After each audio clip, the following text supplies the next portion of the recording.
going to discuss about information processing. But before we continue, I'll introduce myself first.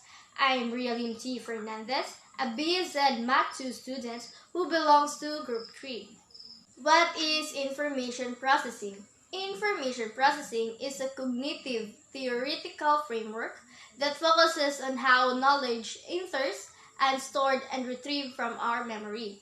It also focuses on how people attend to environmental events, encode information to be learned, and relate it to knowledge in memory, store new knowledge in memory, and retrieve it as is needed.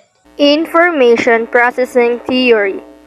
This theory uses the computer metaphor with its inputs and outputs. Cognitive psychologists believes that cognitive processes influence the nature of what is learned.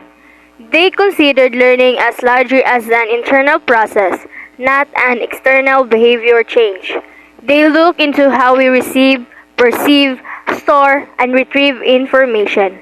They will learn and believe on how a person thinks about and interprets what she receives and what he or she will learn. IPT describes how the learner receives information, stimuli, from the environment through the senses, and what takes place in between determines whether the information will continue to pass through the sensory register. Then, the short-term memory and the long-term memory. Information processing theory can compare the human brain to a computer. The input is the information we give to the computer or to our brain, while the CPU is the likened to our short-term memory and the hard drive is our long-term memory.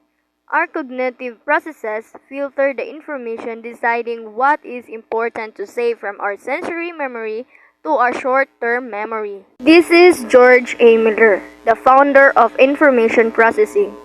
George A. Miller has provided two theoretical ideas that are fundamental to cognitive psychology and the information processing framework. The first concept is chunking and the capacity of short-term memory.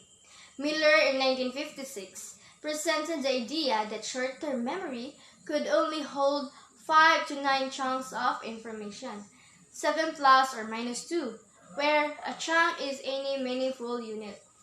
The second concept is TOTE, or Test Operate Test Exit, proposed by Miller, Galanter, and Pribram in 1960.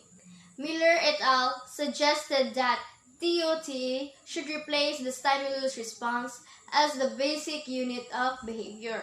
In a TOTE unit, a goal is tested.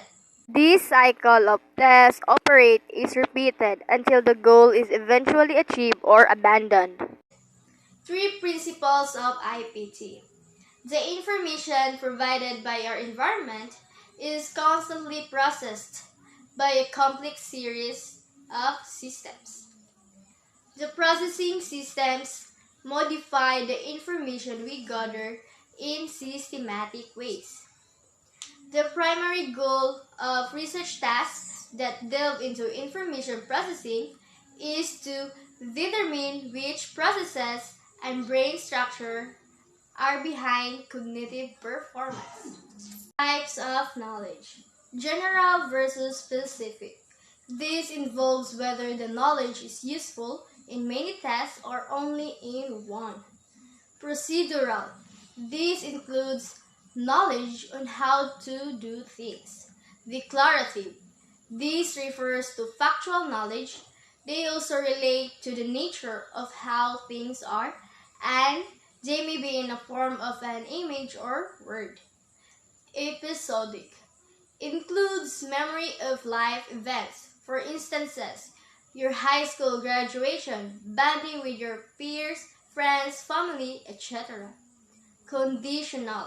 This is about knowing when and why to apply our procedural strategies. 3 primary stages in IPT. Encoding. The information is sensed, perceived, and attended to when information comes into our memory system from sensory input. It needs to be changed into a form that a system can cope with so that it can be stored. Storage. The information is stored for either a brief or extended period of time, depending upon the processes following in coding. Retrieval. The information is brought back at the appropriate time and reactivated for use on a current task, the true measure of effective memory. It also refers to keeping information out storage.